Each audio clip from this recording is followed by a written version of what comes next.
नमस्कार श्रोताओं।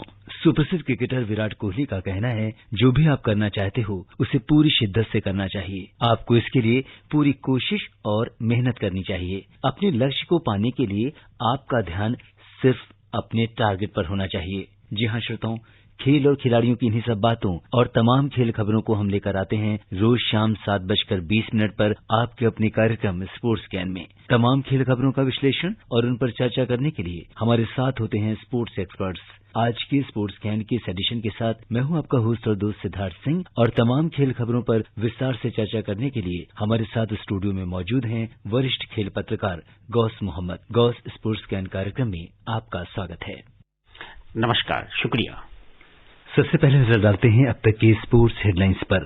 IPL cricket में अब से कुछ देर बाद अबुधाबी में किंग्स 11 पंजाब और राजस्थान रॉयल्स के बीच मुकाबला होगा। राजस्थान रॉयल्स ने टॉस जीतकर पहले गेंदबाजी करने का फैसला किया है। भारत और ऑस्ट्रेलिया के बीच खेली जाने वाली एक दिवसीय T20 श्रृंखला के लिए मेजबान ऑस्ट्रेलिया की टीम की घोषणा कर दी गई है। और चैंपियंस लीग फुटबॉल में बार्सिलोना ने यूवेंटस को 2-0 से हरा दिया है।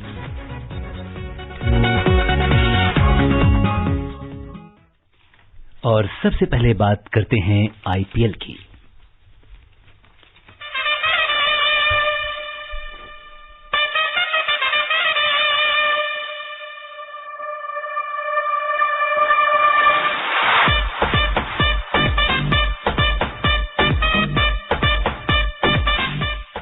आईपीएल क्रिकेट में अब से कुछ देर बाद अबुधाबी में किंग्स 11 पंजाब और राजस्थान रॉयल्स के बीच मुकाबला होगा। राजस्थान ने टॉस जीतकर पहले गेंदबाजी करने का फैसला किया है।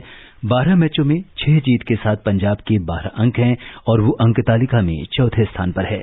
वहीं दूसरी ओर राजस्थान 5 जीत के साथ तालिका में 7वें स्थान पर है और उसके 10 अंक हैं। राजस्थान के लिए आज का मैच प्लेऑफ की रेस में बने रहने के लिए बहुत ही अहम है, क्योंकि अगर राजस्थान आज का मैच हारती है तो वो प्लेऑफ की रेस से बाहर हो जाएगी। आइए सुनते हैं हमारी सहयोगी दीपिका की ये रिपोर्ट। अब से कुछ देर बाद अबुधाबी में क्रिकेट प्रेमियों की निगाहें किंग्स 11 पंजाब और राजस्थान रॉयल्स के बीच होने वाले अहम मुकाबले पर टिकी होंगी। आज आईपीएल के इस सीजन का ये 50वां मैच है और प्लेऑफ के लिहाज से दोनों टीमों के लिए ये मैच अहम होगा। पंजाब लगातार 5 मैच जीतकर अंक तालिका में चौथे स्थान पर पहुंच चुकी है, जबकि इसी टीम ने अपने पहले 7 मैचों में मात्र 1 मैच जीता था। पंजाब ने टूर्नामेंट में जबरदस्त कमबैक किया है और अब उसकी निगाहें प्लेऑफ में जगह बनाने पर हैं। टीम को प्लेऑफ के लिए शेष दोनों मैच जीतने जरूरी हैं। वहीं दूसरी ओर राजस्थान के लिए जरूरी है कि वो अपने दोनों मैच जीते और ये उम्मीद करे कि वो कुछ टीमों के साथ 14 अंकों पर रहकर प्लेऑफ के लिए मुकाबला करे, जहां नेट रन रेट टीमों की किस्मत तय करेगी। राजस्थान को न सिर्फ अपने मैच जीतने होंगे बल्कि रन रेट में भी सुधार करना होगा। देखना दिलचस्प होगा कि आज कौन सी टीम का पलड़ा भारी रहता है। Deepika Sharma, sports can. बिल्कुल, राजस्थान के लिए आज करो या मरो का दिन है। उन्हें ये मैच किसी भी हालत में जीतना ही होगा। गौस, अगर हम आज के मैच पर एक नजर डालें तो किस तरह का रुख आपको लगता है, जहां एक ओर पंजाब लगातार जीत रही है और हम ये कह सकते हैं कि पूरी तरह से अपने पूरे मोमेंटम में है, वहीं दूसरी ओर राजस्थान के लिए भी मैच बहुत अहम है। किस करवट आप देखते हैं इस मैच को? देखिए, राजस्थान एक ऐसा नाम है कि वहां पे अगर आपने देखा होगा कि ऊंट बड़े प्रसिद्ध हैं जी, तो ऊंट जब करवट बदलता है जी तो मुश्किल में डाल देता है। तो यहाँ आज लगता है, क्योंकि पंजाब की जो टीम है उसने अपने पिछले जो 5 मैच है, अगर हम देखें, आरसीबी, मुंबई के, Delhi capital, sunrise Hyderabad, KKR को हराया है। केएल राहुल ने कह सकते हैं कि उनकी टीम एक मजबूत दावेदारी के साथ उतरी है आज के मैच में। लेकिन आपने कहा कि राजस्थान रॉयल के लिए यह मैच जीतना बेहद जरूरी है, क्योंकि किंग 11 पंजाब अगर 2 मैच जो उसके बचे हैं उसमें से एक जीतती है और एक नहीं भी जीतती है तब भी वो प्लेऑफ के लिए है। पर राजस्थान रॉयल के लिए जरूरी है। तो जाहिर सी बात है, देखिए, उनके कैप्टन ने जो आज पहली गेंदबाजी का निर्णय लिया है तो वो चाहते हैं कि वो चेज करें और चेज करते हुए जो टारगेट है उसके हिसाब से वो खेलेंगे। तो अब शुरू में क्या होता है, अगर आपने बैटिंग ली आप के बल्लेबाज जल्दी जल्दी आउट हो गए तो आप दूसरी टीम के खिलाफ टारगेट बड़ा नहीं रख पाते। तो यहाँ जरूरी है कि उनको टारगेट कम मिले, इसकी कोशिश उनके गेंदबाज करेंगे और फिर मेरे ख्याल से ये एक टैक्टिकल गेम होगा। जी बिल्कुल। अगर हम बात करें पंजाब के खिलाड़ियों की तो पंजाब के कप्तान लोकेश राहुल और उनके साथी ओपनर मयंक अग्रवाल इस समय शानदार फॉर्म में चल रहे हैं। राहुल सीजन में सबसे ज्यादा 595 रन बनाने वाले खिलाड़ी हैं। वहीं दूसरी ओर मयंक अग्रवाल ने सीजन में अब तक 398 रन बनाए हैं। दोनों खिलाड़ी सीजन में शतकीय पारी भी खेल चुके हैं। काफी कुछ उम्मीदें हैं और एक बड़ा चैलेंज जिसे हम कह सकते हैं वो हो सकता है। लेकिन वहीं दूसरी ओर अगर राजस्थान की हम बात करें तो पूरा दारोमदार संजू सैमसन और स्टीव स्मिथ पर रहेगा। सैमसन ने इस सीजन में 326 और स्मिथ ने 274 रन बनाए हैं। तो इसके अलावा अगर हम बेन स्टोक्स का फॉर्म में इस समय है, पिछले मैच में शतक भी लगाया है उन्होंने। तो कई सारी चीजें हैं, समीकरण बन रहे हैं दोनों टीमों की ओर से। तो काफी इंटरेस्टिंग मुकाबला होने वाला है। जी देखिए, बेन स्टोक्स जो हैं वो फिट हो गए हैं और बाएं हाथ से बल्लेबाजी करते हैं और T20 के लिए बाएं हाथ का बल्लेबाज काफी मुश्किल में डाल सकता है। संजू प्रधान वो एक ऐसा बल्लेबाज है जो पूरे नक्शे को ही बदल सकता है। और रही बात स्मिथ की, हाईली टैलेंटेड खिलाड़ी, ये खिलाड़ी जिस टीम में है अगर ये थोड़ा सा भी लय में आ गया तो ये किसी भी तूफान को रोकने की क्षमता रखता है। तो इस मैच में दोनों टीमों की तरफ से एक अच्छा संघर्ष देखने को मिलेगा। लेकिन हम आंकड़ों के हिसाब से किंग्स 11 पंजाब को ये नहीं कह सकते कि उनका पलड़ा भारी है, क्योंकि यहाँ पर रॉयल राजस्थान की टीम ने जिस तरह से गेंदबाजी चुनी है उनसे बेहद उम्मीदें हैं। बिल्कुल। अगर हम ये गेंदबाजों की बात करें तो पंजाब के तेज गेंदबाज मोहम्मद शमी ने सीजन में अब तक 20 विकेट लिए हैं। सबसे ज्यादा विकेट लेने के मामले में वो तीसरे स्थान पर हैं। पहले नंबर पर दिल्ली कैपिटल्स के रबाडा हैं जिन्होंने 23 और दूसरे नंबर पर मुंबई इंडियंस के जसप्रीत बुमराह हैं जिन्होंने 20 विकेट लिए हैं। तो काफी कुछ शमी के ऊपर भी डिपेंड करेगा मैच। और इसके अलावा राजस्थान के लिए अगर हम गेंदबाजी की बात करें तो ये जिम्मेदारी तेज गेंदबाज जोफ्रा आर्चर पर होगी। आर्चर ने सीजन में अब तक 17 विकेट लिए हैं और सबसे ज्यादा डॉट बॉल फेंकने के मामले में भी आर्चर सबसे आगे हैं। उन्होंने सीजन में अब तक 147 डॉट बॉल फेंकी है। और अगर T20 में इस तरह की बॉल फेंकना कितना मुश्किल है, किसी को बांध कर रखना किसी भी खिलाड़ी को, तो यहाँ पे अगर हम देखें तो दोनों ही ओर से जो गेंदबाजी का विश्लेषण है उसमें भी दोनों बराबर की टीमें हैं या बराबर की टक्कर है दोनों टीमों के बीच। बिल्कुल आपने सही कहा। आपने जिस तरह रबाड़ा का, जसप्रीत बुमराह, शमी, चहल इनका जिक्र किया, ये अच्छी गेंदबाजी कर रहे हैं और शमी से इसमें कोई बात नहीं। जो किंग्स 11 पंजाब के हैं उनकी एक्यूरेसी बहुत अच्छी है, लाइन एंड लेंथ पे बॉल रखते हैं। पर एक बात हमें ये देखनी जरूर होगी, क्योंकि ये मैच जो है मेंटल टफनेस पे होगा, क्योंकि राजस्थान रॉयल की मेंटल टफनेस कितनी है वो देखने योग्य होगी। और स्मिथ एक ऐसा खिलाड़ी है जो मेंटल टफनेस के मामले में अग्रणी है, आगे है। क्योंकि आप देखिए, ये वही स्मिथ है जो 1 साल नहीं खेला था और जब आया तो लगातार बहुत अच्छी परफॉर्मेंस दी थी। तो जब दबाव में होता है अच्छा खेलता और अच्छा खिलाड़ी वही है। बिल्कुल। और अगर हम मैदान की बात करें अबू धाबी की, तो यहाँ पे स्लो विकेट है और करीब 44 T20 मैच हुए हैं और पहले गेंदबाजी करने वाली टीम यहाँ 25 बार जीती है, जबकि बल्लेबाजी करने वाली टीम 19 बार जीती है। तो कहीं ना कहीं ये भी बड़ा रोमांचक होगा कि इस तरह की जब हमारे पास डेटा होते हैं और जब आप चुनाव करते हैं कि आप चेस करोगे या पहले खेलोगे, तो इस चीज पे भी बहुत कहीं ना कहीं एक स्ट्रैटेजी का हिस्सा है ये। बिल्कुल, ये टैक्टिकल, क्योंकि यहाँ पर एक टीम के लिए करो या मरो वाली स्थिति है। पंजाब के पास एक अवसर है, एक हारे तो एक जीत के फिर वापस आ सकती है प्लेऑफ में। पर यहाँ पर राजस्थान रॉयल के पास इसी में कुछ है, तैर के जाओ या डूबो। जी बिल्कुल। और अगर इसके पहले वाली मैच की अगर हम बात करें तो पंजाब के खिलाफ राजस्थान ने IPL का जो सबसे बड़ा टारगेट चेज किया था, शारजाह में खेले गए सीजन के 9वें मैच था वो, जिसमें पंजाब ने पहले बल्लेबाजी करते हुए 2 विकेट पर 223 रन बनाए थे। जवाब में राहुल तेवतिया ने उस मैच में बहुत शानदार प्रदर्शन किया था और राजस्थान ने 3 बॉल शेष रहते 6 विकेट खोकर मैच जीत लिया था।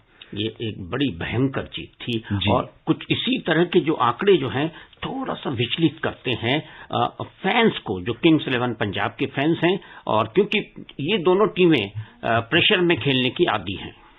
बिल्कुल। और अगर हम एक नजर प्लेऑफ के मुकाबलों पर डालें तो आज 50वां मैच है, तो अगर मुंबई ही प्लेऑफ में भी अपना स्थान पक्का कर सकी है। अब लीग के 7 मैच ही बचे हुए हैं। हालांकि प्लेऑफ की 3 टीमों के लिए 6 टीमें, चाहे वो दिल्ली कैपिटल्स हों, royal Challengers Bangalore, Kolkata night Riders, Kings 11 Punjab, Rajasthan Royals, Sunrisers Hyderabad की दावेदारी अभी भी बरकरार है। लेकिन दिल्ली कैपिटल्स और अगर हम बैंगलोर की बात करें तो वो एक जीत से दूर हैं। उन्हें लीग के बचे दोनों मैचों में से एक मैच जीतना जरूरी है। ये तभी अच्छा होता है कि जब आपने शुरुआती दौर के जो मैच होते हैं उसके अंदर आप मैच को जीत में बदलते रहते हैं, तो बाद में आपको परेशानी का सामना नहीं करना पड़ता, जैसे राजस्थान रॉयल को आज करना पड़ रहा है। तो उनके पास 2 में से 1 मैच जीत के आगे क्वालिफाई करने का अवसर है। बिल्कुल। और अगर हम दिल्ली कैपिटल्स की बात करें तो भी इसके 14 पॉइंट हैं। लीग के अभी 2 मैच बचे हैं। 1 मैच जीतने के साथ ही प्लेऑफ के लिए दिल्ली कैपिटल्स क्वालिफाई कर जाएगी।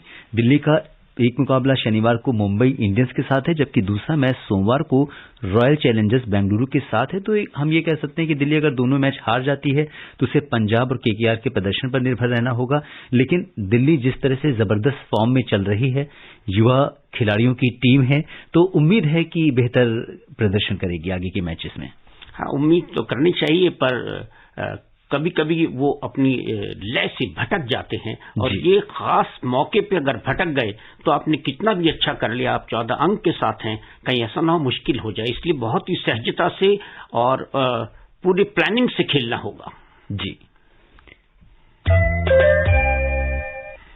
आईपीएल में कल के मैच पर अगर हम एक नजर डालें तो आईपीएल क्रिकेट में दुबई में कल रात चेन्नई सुपर किंग्स ने कोलकाता नाइट राइडर्स को 6 विकेट से हरा दिया। पहले बल्लेबाजी करते हुए कोलकाता ने 5 विकेट पर 172 रन बनाए। जवाब में चेन्नई सुपर किंग्स ने 20वें ओवर में 4 विकेट खोकर 173 रन का लक्ष्य हासिल किया। कल के मैच के आखिरी 2 ओवर निर्णायक साबित हुए। पारी के 19वें ओवर में फर्गुसन ने 20 रन दिए। पारी का 20वां ओवर कमलेश नागरकोटी ने किया, जिसमें जीत के लिए चेन्नई को 10 रन की जरूरत थी। जडेजा ने उनकी आखिरी 2 गेंदों पर 2 छक्के लगाकर मैच का रुख बदल दिया और चेन्नई को शानदार जीत दिलाई। चेन्नई की ओर से युवा सलामी बल्लेबाज ऋतुराज गायकवाड़ ने 72 रन की शानदार पारी खेली। कोलकाता की ओर से नीतीश राणा ने 61 गेंद में 87 रन की धुआंधार पारी खेली।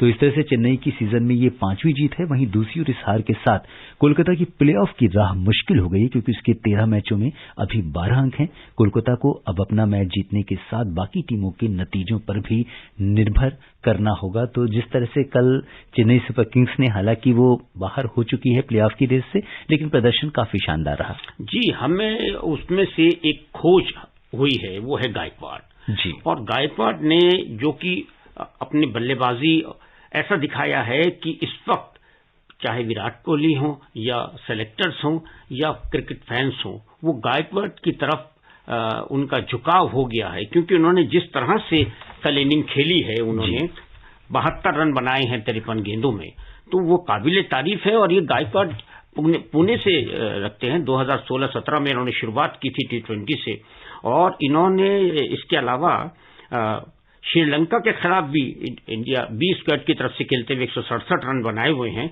187 रन बनाए हुए हैं, नॉट आउट रहे थे। तो ये एक खोज है।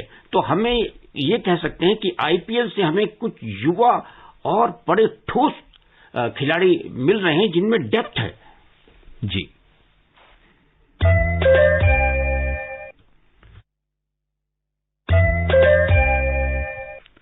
और अब बात करते हैं भारत और ऑस्ट्रेलिया के बीच खेली जाने वाली एक दिवसीय और 2020 श्रृंखला के लिए मेजबान टीम की घोषणा कर दी गई है। टीम की कप्तानी अरुण फिंच के हाथों में होगी। कैमरून ग्रीन को पहली बार टीम में चुना गया है। दोनों देशों के बीच एक दिवसीय मुकाबले 27 नवंबर से शुरू होंगे, जबकि T20 श्रृंखला 4 दिसंबर से होगी। क्रिकेट ऑस्ट्रेलिया के नेशनल सिलेक्शन पैनल ने कल भारत के साथ खेली जाने वाली वनडे और T20 सीरीज के लिए टीम का चयन किया। 18 सदस्यीय टीम में ग्रीन के रूप में एक नया चेहरा है, जब बाकी दूसरे अन्य सभी जो अनुभवी खिलाड़ी हैं उन्हें ही टीम में रखा गया है। नेशनल सेलेक्टर ट्रेवर हंस ने बताया कि इस पूरी टीम ने इंग्लैंड में काफी अच्छा प्रदर्शन किया था, उनके घर पर मौजूदा वनडे चैंपियन को हराया और टी20 रैंकिंग में पहले स्थान पर वो बरकरार रही। तो इस तरह से अगर हम देखें तो ज्यादातर खिलाड़ी पुराने हैं और एक जो खिलाड़ी हैं जो नए हैं, तो ग्रीन के रूप में जो नया चेहरा सामने आया है, पीछे भी बहुत अच्छा प्रदर्शन किया था, तो एक ही बदलाव है टीम में। जी बेशक, और देखो आप, ये हमको सीखना होगा और ऐसे हर एक कोई करता है। अगर आप डोमेस्टिक क्रिकेट में अच्छा कर रहे हो तो सिलेक्टर्स पे दबाव होता है, जैसे गायकवाड़ ने दबाव बनाया। तो यहाँ पे हेनरिक जो कि 33 वर्षीय हैं, उन्होंने बहुत अच्छा खेला लोकल डोमेस्टिक क्रिकेट में, वो वापस आए। उन्होंने लास्ट इंटरनेशनल खेला था 2017 में, फिर वो वापस आए। और रही बात ये कैमरून ग्रीन, उन्होंने भी डोमेस्टिक क्रिकेट में ऑलराउंडर हैं, 264 रन बनाए और 21 वर्ष उनकी आयु है। तो जाहिर सी बात है इसमें ऑलराउंडर भी है, जैसे डैनियल सैम्स हैं, इनको लिया है जो दिल्ली कैपिटल के साथ यूएई में है। तो ऑस्ट्रेलिया ने पूरी तरह भारत को ध्यान में रखते हुए अपनी टीम का चयन किया है। उनको मालूम है कि सावधानी हटी दुर्घटना घटी वाला मामला, भारत के खिलाफ वो जोखिम नहीं ले सकते। बिल्कुल, जिस तरह से भारतीय टीम अपने पूरे फॉर्म में है और उससे साथ किसी भी तरह का एक मजबूत टीम ऑस्ट्रेलिया कोशिश करेगी कि उसके सामने रखने की, तो ये तो बात थी क्रिकेट की। बात करते हैं फुटबॉल की। चैंपियंस लीग फुटबॉल में बार्सिलोना ने यूवेंटस को हरा दिया है। लियोनेल मेसी की बार्सिलोना टीम ने शानदार प्रदर्शन किया और यूवेंटस को 2-0 से हराया। यूवेंटस 2 साल बाद लीग स्टेज का कोई मुकाबला हारा है।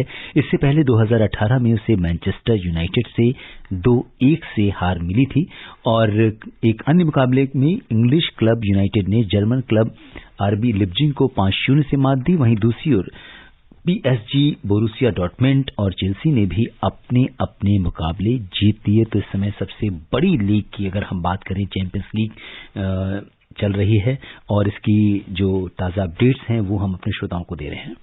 देखिए, चैंपियंस लीग जाहिर से नाम से ही ये साबित होता है कि वो एक बहुत बड़ी लीग है, यूरोप की सबसे बड़ी लीग मानी जाती है। और बार्सिलोना ने जिस तरह से यूवेंटस को हराया, उसमें एक गोल डेम्बेले ने किया था और गोलकीपर आगे आए थे, वो हल्के से उन्होंने डिफ्लेक्ट करके अंदर को किया था। और जबकि मेसी ने स्टॉपेज टाइम में एक पेनल्टी किक मिली थी, उसके अंदर बड़े आराम से संयम रखते हुए 2-0 से आगे कर दिया। तो मेरे ख्याल से देखिए, अभी अगर हम देखें, बार्सिलोना ग्रुप जी में 6 पॉइंट के साथ सबसे ऊपर है और मैनचेस्टर सिटी सी में 6 अंक लेके सबसे ऊपर है और एक और team Manchester United group H में टॉप पर है। जी,